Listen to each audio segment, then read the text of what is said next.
Добрый вечер, это Михаил Лобковский. Добрый вечер. Смотрите, какая история у нас сегодня интересная. Мы поговорим о разнице между фактическим возрастом человека и его паспортным возрастом. Притом мы поговорим в двух аспектах.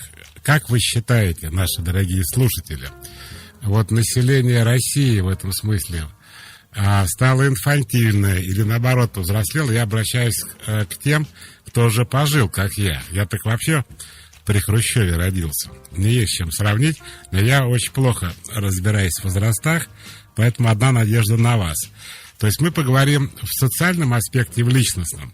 Как вы считаете, вопрос первый, вот население страны, кто нас слушает в разных городах, по сравнению с тем, что было, те, кто взрослые, конечно, 30 лет назад, 40 лет назад, как люди взрослее стали, или они инфантильные стали. И вот как человек, как вы сами считаете, про себя вы можете сказать, вы считаете, вы ребенок в душе 85 лет, или вы повзрослели, вы старше того, что написано в паспорте, или моложе. Я сейчас не про внешние говорю данные, а про ваше самочувствие. Я вам расскажу два примера. Вот моя директор, она же моя подруга, она говорит, вот мне 42 или 43, я себя чувствую меньше, моложе, чем когда мне было 30. Потому что я сейчас живу с мамой, и пока у меня есть родители, я себя чувствую ребенком. А в 30 я жила одна, чувствовала себя взрослым. Вот. Вторая история про то, как люди,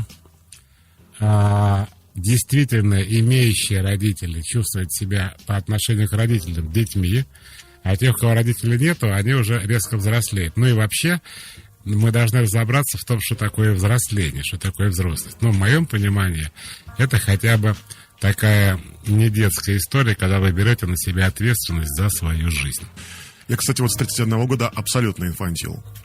То есть раньше был взрослый мужик, а потом пошло все в обратно. Да, была семья, был такой ответственный. Потом развелся, и как-то знаете... Молодел. Просто реально, даже не всегда алкоголь продают в магазине. Хотя уже 36. Да. Это, конечно, приятно, но... Представь, что будет в 60. Я вспомнил, Саш, такую интересную историю. Какая-то передача была 100 лет назад на НТВ. Туда интересные герои приглашались. Про это? Не. Кстати, про это я участвовал. Я не сомневаюсь. Нет, я другое хочу сказать. В этой программе, я сейчас помню просто эту передачу, вышел знаменитый, я не помню, как его зовут, может, вы вспомните. Моя дочь была у нее в Питере дома, он очень известный человек. Коля Васечкин или Вася, который фанат Битлов. Как его зовут? Он известен всей стране. Не помню. То ли... наши слушатели, они, может, вспомнят, мне напишут. Этот мужчина, тогда ему было больше 60 лет, 65 примерно. Во-первых, был одет немножко как ребенок, с косичкой, в кожаной жилетке. Правильно был одет. Вот совершенно легендарная личность. Настолько легендарная, что то ли Леннон, то ли Маккартни в советское время прислали ему майку с автографами, которую он где-то от КГБ закопал в лесу. Он знает наизусть практически весь репертуар. Наизусть это не выражение, это реально. Васин подсказывает. Коля Васин, да. Конечно. И я посмотрел на этого нереально счастливого человека, которому под 70 лет, который абсолютно такими детскими глазами смотрит на жизнь, которого интересует, что в этом исполнении, на этом концерте, немножко они по-другому сыграли. Этот припев у них был, да? Это не так, как они в Лондоне, а в Нью-Йорке так у них получилось. У них вся квартира, такой музей группы Битлз, вся в записях, фотографиях, и туда, как на экскурсии приезжают люди, я не знаю, как сейчас это происходит, дочь у меня была там, по-моему, лет 10 назад. Человек, которому под 70, который абсолютно 15-летний подросток, с плакатами, с постерами, который живет, и его спрашивает ведущий, говорит, скажите, а что вообще вас в жизни привлекает, радует? Говорит, сейчас японцы такую технику создали музыкальную. Говорит, вообще тогда тут низкие частоты от 20. Я понимаю, что это нереально счастливый чувак, который, независимо от того, что ему по 70, продолжает быть подростком где-то между 9 и 10 классом. Но многие скажут, что и что в этом такого? Счастье в этом такое? Что тут такого? Звоночек у нас? Да. Добрый вечер. Алло, здравствуйте. Здрасте. Вам сколько лет сразу? Как вас зовут? Сколько вам лет? Анна, 34, Питер. А чувствуете Михаил. себя на сколько? На 34. Нет, я дико извиняюсь, я хочу вопрос задать не по теме, если можно, конечно, потому что у меня жутко сложная ситуация в жизни. Я только про вас и думаю. Рассказываю насчет вопроса не по теме. Каждый последний вторник каждого месяца все вопросы не по теме вдруг становятся вопросами по теме. Потому что тема, как было сказано в фильме «Бойцовский клуб», а вот еще одно правило. Нет никаких правил. Вот в последний вторник любого месяца тема, нет никакой темы. А у нас следующий звонок, надеюсь, по теме. Практически. Да, Коля Вася, меня Дмитрий Саратов, спасибо, вспомнил. 32 года, ощущаю себя на 20. Кажется, что мои сверстники выглядят старше, чем я. Владимир Кахмин. Я как-то летел в самолете вместе с Олегом Газмановым. У нас с ним общие знакомые, мы так разговорились. А он из Калининграда. Это вечно молодой человек, да. мне кажется. А он из Калининграда. Ну, мало ли что, с Газмановым да. Гастрольный тур. Вот, и я говорю: Олег, а как вы, дома бываете в Калининграде? Он говорит: нет, Михаил, как вы себе это представляете? Ты на улицу не выйдешь. Тут народ сразу за тобой бежит, это не очень удобно. И потом он мне говорит, а он реально выглядит как, так я не моложе выгляжу, а он меня старше лет на 10. Он говорит, я тут как-то иду по улице, ко мне старушка подходит и говорит: Олежа, здорово. Я говорю: здравствуйте. Ты что, меня не помнишь? Мы с тобой замутили после выпускного. Ты что, я ж Танька. Я смотрю на нее. Стоит такая седая женщина с серебряными зубами. Это подстава такая. Да, и мы типа из одного класса, да. Так что бывают люди, которые выглядят моложе своего возраста. Но вопрос не как они выглядят, это неинтересно как раз. Как они себя чувствуют. Добрый вечер. Здравствуйте, это я в эфире. Да, вы в эфире, просто больше негде. Понятно. Здравствуйте, Михаил, здравствуйте, Александр. Иван меня зовут, из Москвы. Очень приятно, Иван. Я хотел сказать, что вообще инфантилизм, несмотря на то, что это большая проблема нашей страны целиком. Инфантилизм, да? Да, именно инфантилизм, потому что, смотрите, с тем же самым пенсионным возрастом, я говорю своим знакомым, говорю: дружище, какая у тебя зарплата? Он говорит: вот такая.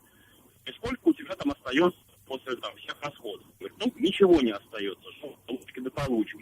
Я говорю: а на что ты рассчитываешь жить на пенсии? Он только вздыхает, говорит: И все. Иван, а сколько вам лет? По паспорту или насколько я себя ощущаю? По паспорту. По паспорту мне 37. А ощущаете? А ощущаю себя лет на 20. Вы молодой человек, тем не менее я спрошу. Вот есть какая-то динамика в вашем понимании? Народ взрослеет или в сторону инфантилизма двигается? На мой взгляд, дальше тем больше в сторону инфантилизма. То есть от меня ничего не знает. Вот как безответственность, так вы трактуете, да, инфантилизм? Люди не думают о будущем, например, о пенсии. Вот это в вашем понимании инфантилизм, да? Со связи нас. А зачем? Вот 65, собственно говоря, сейчас повысит пенсионный возраст, да? Работаешь, и потом сразу в гроб. Что? Зачем? Какие пенсии нужны? Да. Сохранить здоровье, что, вспоминаем мы Владимира Семеновича. Занимайтесь утром обтиранием. Вера, Нижний Новгород, мне 58, чувствую себя моложе. Думаю, это не инфантильность, может, мудрость, хотя мудрость себя не считаю. Дорогая Вера, я не думаю, что мудрость, она ассоциируется с понятием моложе. Смотрите, какая история. Вот есть взрослый человек, который прямо взрослый-взрослый, то есть он ответственный, а у него достаточно нормально складывается. Это может быть и мужчина, и женщина, карьера складывается, работа, деньги. Он состоявшийся, или она, или состоятельный, и состоявшийся, состоятельный. Но есть одно слабое место. В отношениях с противоположным полом полная задница. А причина простая.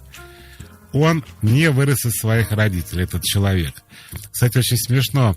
Во всех языках народов мира, когда ты обращаешься к мужчинам и женщинам, ты обращаешься в каком роде, Александр? То есть, Вот вы подходите к компании. Это интересный вопрос про сексизм. Там мальчики и девочки. Вы в каком роде будете к ним обращаться? Ребята. в мужском роде. Да. Это абсолютно, конечно, сексизм. Это так. Я сейчас ловлю себя на том, что я говорю человек, имею в виду и мужчин, и женщин, но это слово употребляется в мужском роде. Так вот, а женщин надо как бы отдельно оговаривать, там, человек и женщина.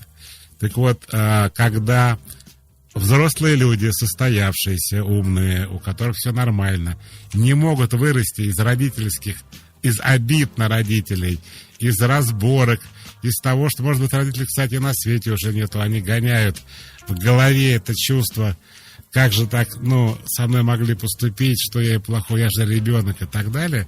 Тут выясняется, что вот в отношениях, таких, то, что психологии касается напрямую, отношения между мужчиной и женщиной, собственной идентификации по возрасту, вот там детство начинается, потому что пока ты так себя чувствуешь, ты 5-летний ребенок по отношению к родителям. Вот Галина беспокоит, ей 51, но чувствует себя на 16. Это нормально? Это плохо?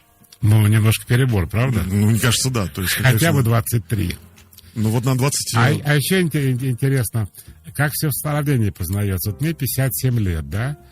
Я не очень понимаю людей, которым 20 лет, да? То есть я могу с ними общаться, но мне кажется, мы немножко на разных языках.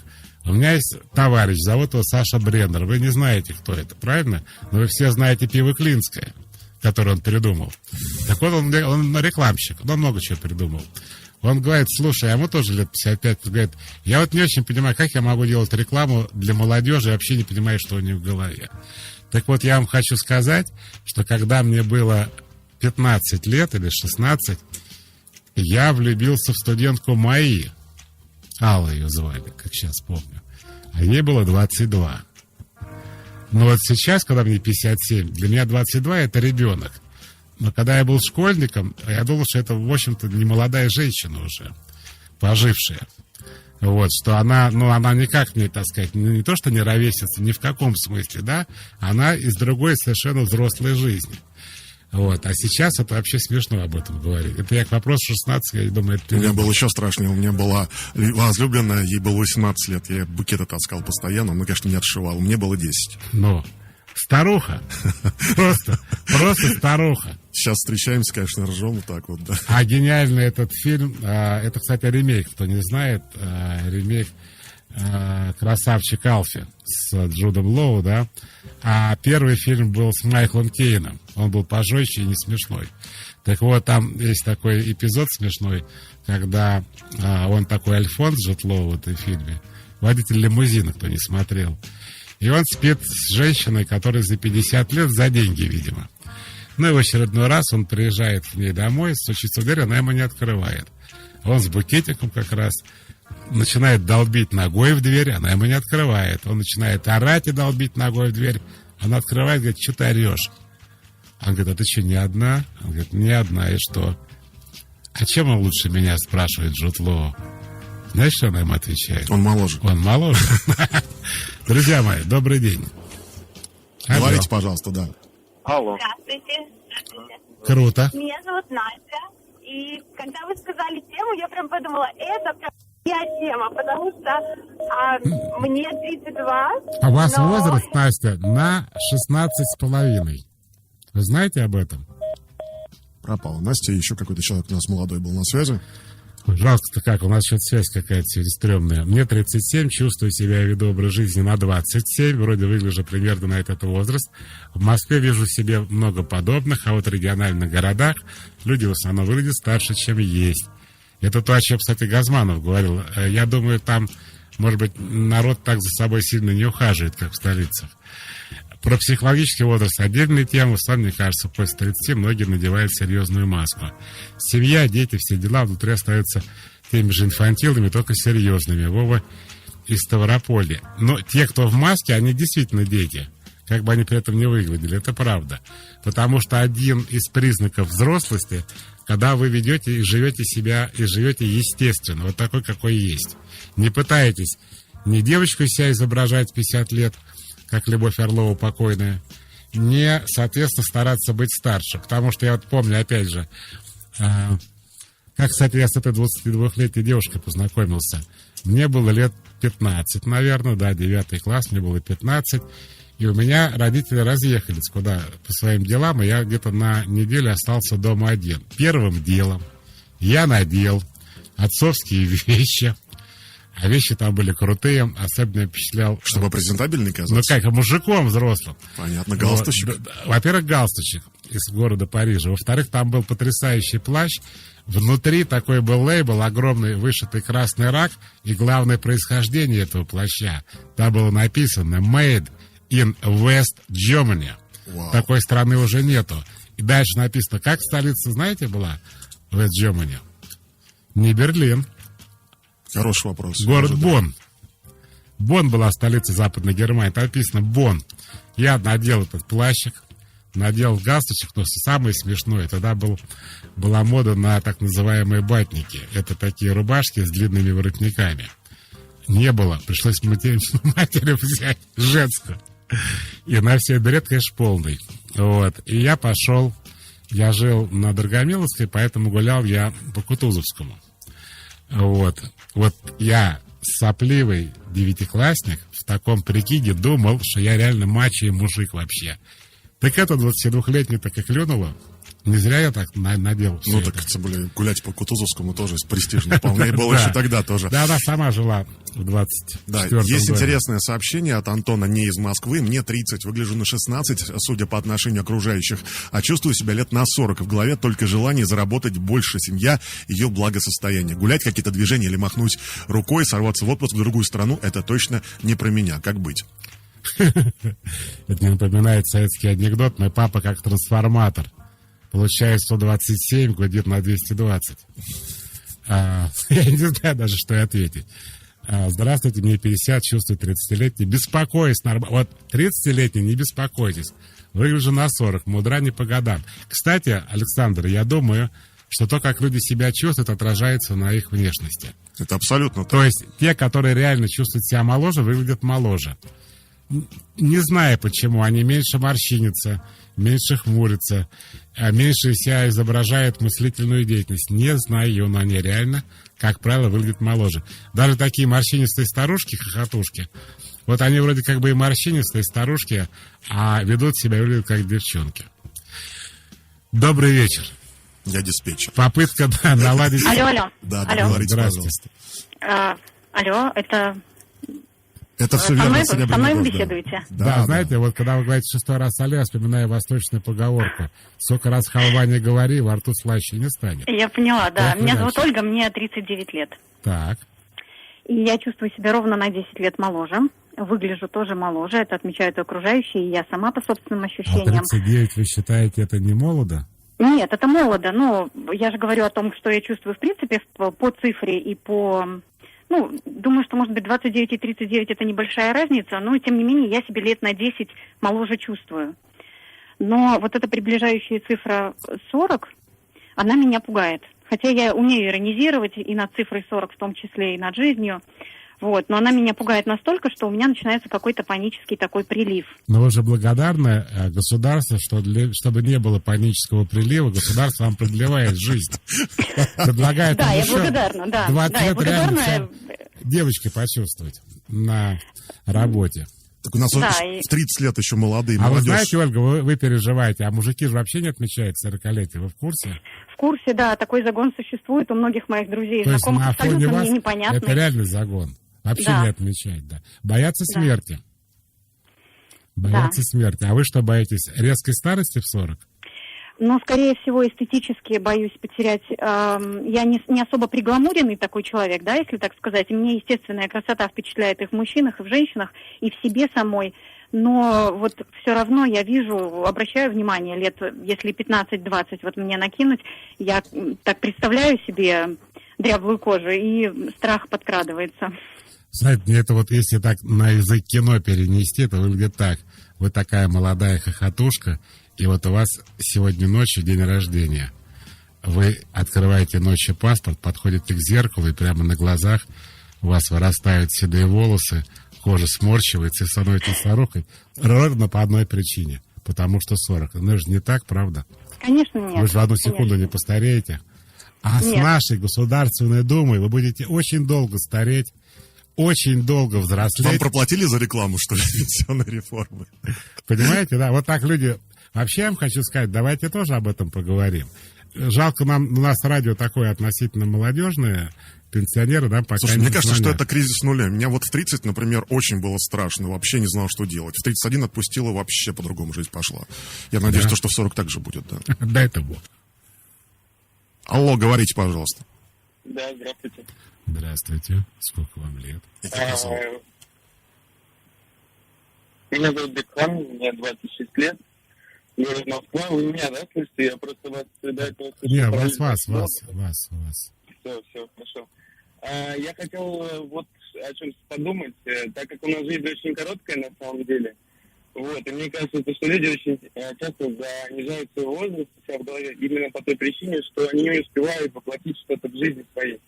И поэтому 16 лет, например, вот я 26 лет мне, я чувствую себя на 16. Ну, словно моему младшему брату, ему сейчас 16, я смотрю на его увлечения. Ну, там, вот какие-то такие вещи. Мне очень нравится вот эта беззаботность ее, вот в том же, как мультик был в детстве, Винни-Пух. Заниматься ничем, это как бы, может быть, и что-то хорошее из этого, да? Вот, и у меня как раз-таки мысль была вот как раз сегодня на тему того, что, может быть, это как раз заключается моя проблема, что мне хочется вернуться в тот возраст, именно потому что я не до конца успел все сделать, что хотел. Вы это можете сделать в любом возрасте, правда? Ну, как сказать, вы знаете, все-таки 26 лет, мне кажется, большая, разница 16 годам, потому что сейчас уже работа, учеба и вот эти важные Я вам вещи, которые... открою секрет, как нельзя это упускать. сделать. Расскажу. Вы женитесь, рожаете ребенка и возвращаетесь не то что в 16, а прямо начинаете с роддома. Кстати, вот женщины, когда они цепляются за возраст, они понятно, что делают. Они начинают ходить к косметологу и заканчивают у пластического хирурга. А сейчас минута, так сказать, смеха. А что делают мужчины? Первое тупое занятие, они начинают ярко одеваться, они покупают оранжевую, желтую или красную одежду, а богатые мужчины такого же цвета покупают себе Porsche 911. Но это цветочки, по сравнению с тем, что делал Мао Цзэдун, возвращая себе молодость. Он переплывал Янцзы, и он обкладывал себя юными девственницами. Считал, что это очень продлевает жизнь, возраст и юность. Но я еще раз повторяю, к рекламе Госдумы. Самые действенные, самые эффективные средства – это тупо повысить пенсионный возраст. Все помолодели прямо за секунду. Слушайте, а вы не думали над этим, то, что перед смертью каждый будет о чем-то жалеть? Это вот просто вот нету вот так... не будет Александр, такого я вам человека. открою секрет. Я знаю, о чем они все будут жалеть. Это известно. Когда людей перед смертью спрашивали, а их спрашивали в одном месте перед смертью, где все знают, что они умрут, это место называется хоспис. То есть сами люди тоже знают, что они умрут. Задавали вот этот простой вопрос. О чем они жалеют? Александр, все люди ответили одинаково. Они жалеют только об одном, что не жили, как хотели. Никаких других серьезных жалостей у них не было. Так вот, я скажу, что я думаю. Вот я родился, я уже сказал, в 61 году. Хрущева не помню, но формально он еще был у власти. Так вот, я вам хочу сказать, мы действительно инфантильные в том смысле, что мы никогда не брали и не берем на себя ответственность за свою жизнь. У нас знаменитое, коллективное сознание, поэтому за нас, как правило, всегда решали и решают. И с точки зрения инфантилизма или взрослости, это не особенности российского менталитета или управления. Многие говорят, что, например, управление страной – это еще традиция Чингисхана, когда один человек принимает решение. Не знаю, я знаю только одно. Никогда люди, их прямо палками гнали на принятие решений. Говорят, ну давай, говорит, сволочь, выступи на собрании, скажи. Говорит, да не, ладно, я домой пошел. Вот. И вот это знаменитое Рабинович, почему не были на последнем партсобрании? Говорит, если бы я знал, что на последнее, я бы семьей пришел. Более того, я могу сказать, я обратил внимание вот еще на что. Я некоторое время прохлаждался, уже будучи человеком немолодым, мне был 31 год, это типа школа молодого бойца, такие кратковременные курсы в израильской армии. И там был такой многонациональный состав. Русских было много, американцев было много, французы были и так далее. И когда командир роты говорил эту свою фразу, говорит, кто хочет, не знаю что, шаг вперед. Все американцы делали шаг вперед, и все русские делали шаг назад. Я делал тоже шаг назад. Я лично ничего на себя брать не хотел. Да и сейчас не очень хочу. Ну, например, там кто хочет отвечать вот за это, да? Кто хочет стать замкомандиром роты там почему-то. Все америкосы тут же начинали просто по 5 шагов бегать вперед, и все русские потом, не сговариваясь, молча, вот знаете, вот правда, не глядя друг на друга, потому что вот это наш менталитет. Вот я считаю, что да, мы абсолютные дети. Мы никогда не хотели и сейчас не хотим брать ответственность за свою жизнь. И мы очень любим, когда за нас берут ответственность. Мы там можем ругать, потом говорить, что это такое, что они творят там, да? Ну, например, с той же пенсионной фигней, да? Но вот так мы не знаем, почему устроены, по-детски, наверное. Вот пусть они сами решат, а мы тут разберем, что тут то, что... А вот чтоб самим нет, не наше это. Ну, поехали дальше. Давайте звонок примем. Да, конечно. Очень долго человек ждет. Здравствуйте. Добрый вечер.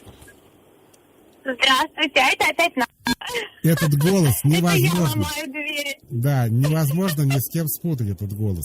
Как вас зовут? Настя. Настя. Знаете, когда вы объявили тему, я просто обалдела. Но это просто про меня, потому что мне... вот насколько я слышусь вам. Я же сказал 16,5. Окей, мне 33. Не намного больше.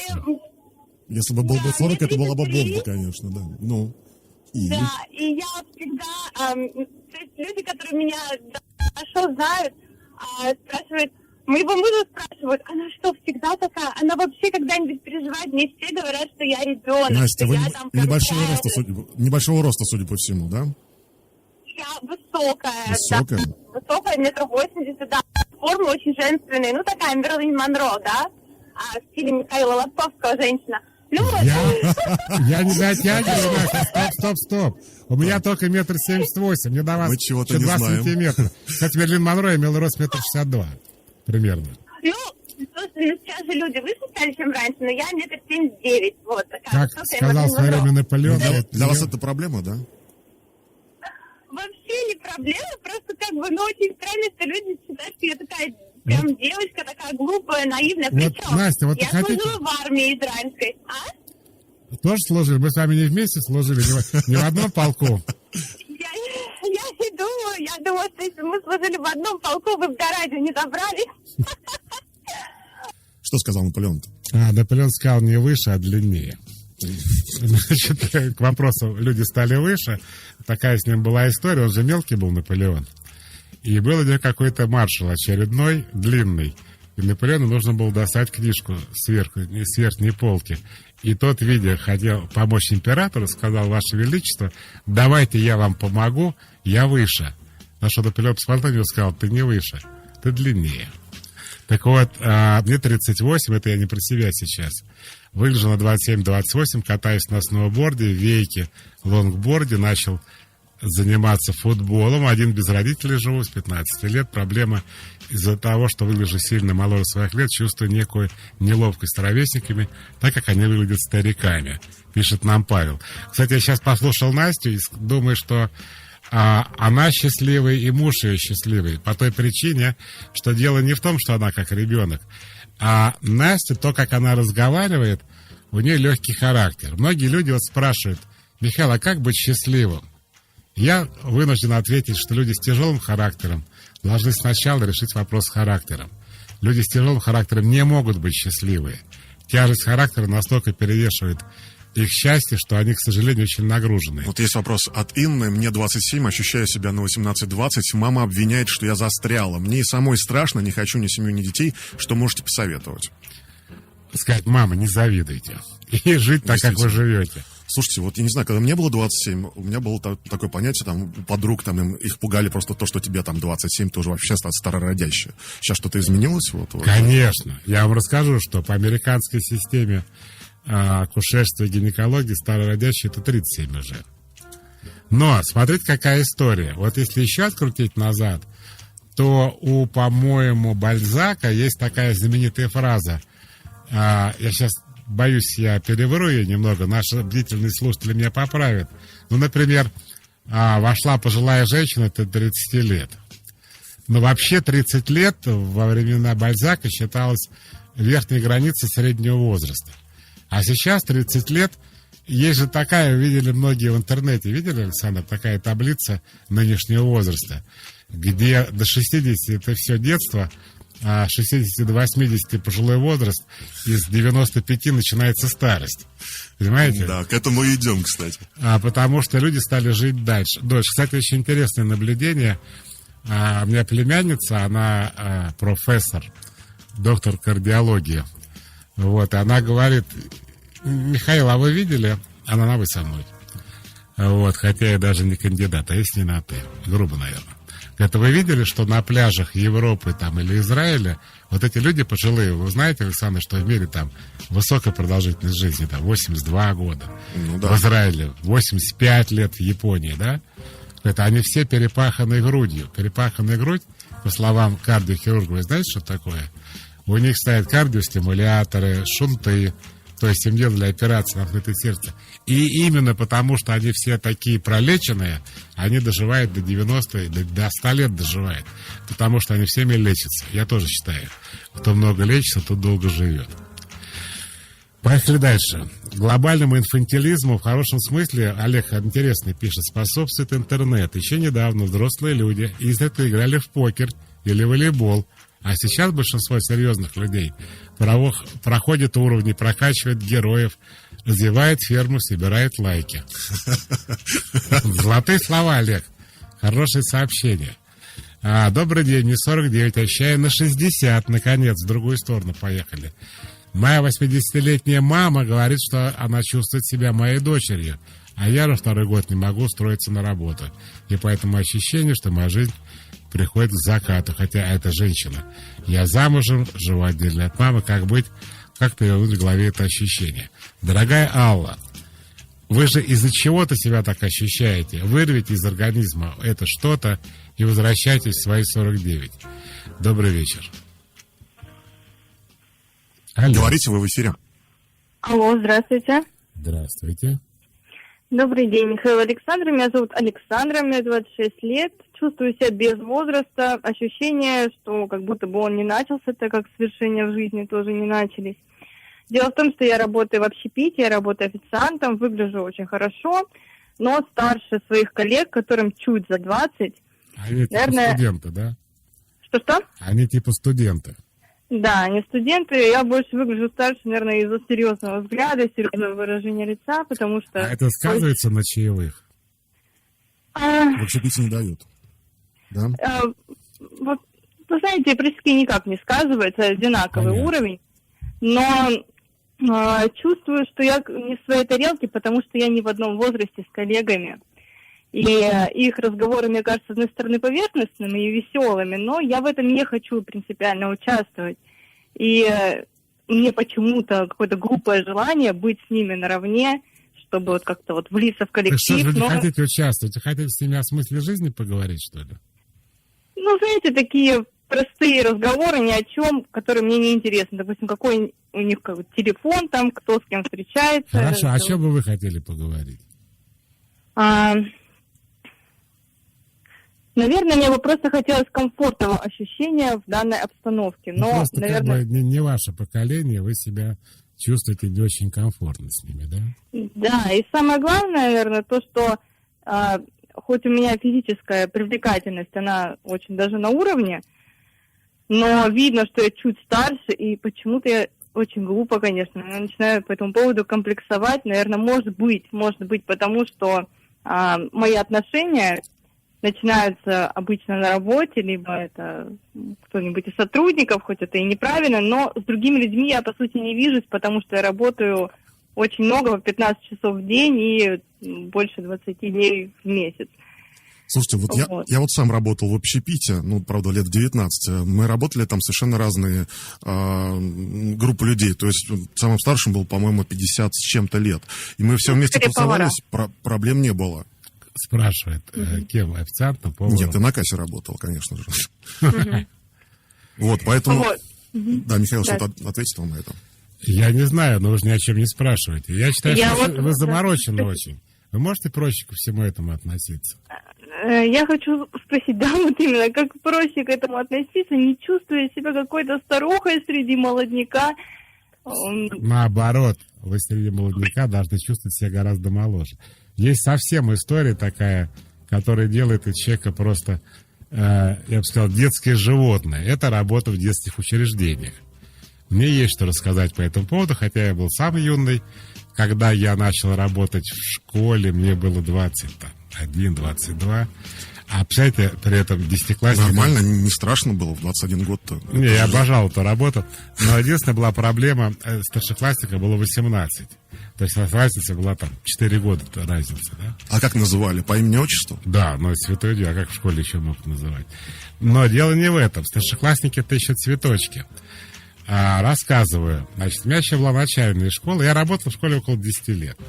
Так вот, когда ты работаешь совсем с детьми, которые тебе не дают обратной реакции на твое поведение, ты реально деградируешь.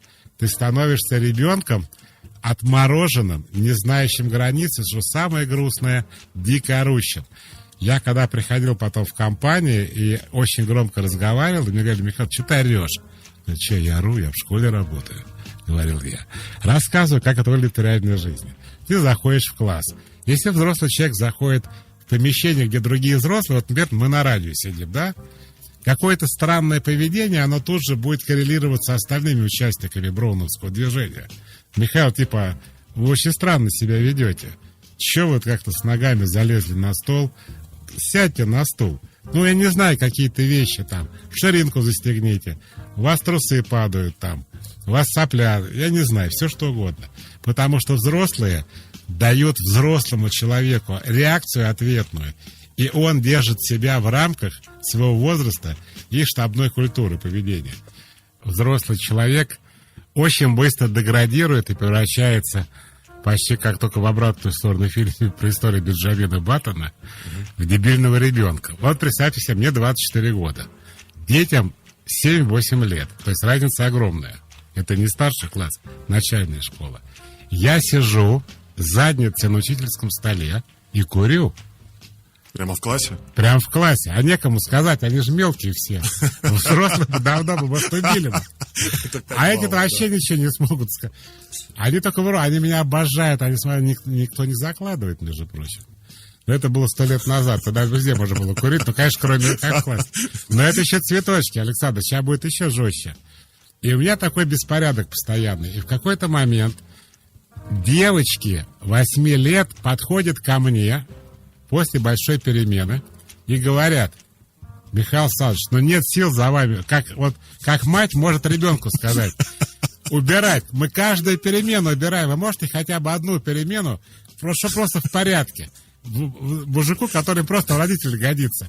Почему? Потому что они чувствуют, что поведение абсолютно инфантильное. Что 24 года люди себя так, потому что у них родители есть, они понимают, что тебя люди так не ведут. Вот кто хочет иметь вечную молодость, идите работать в школу.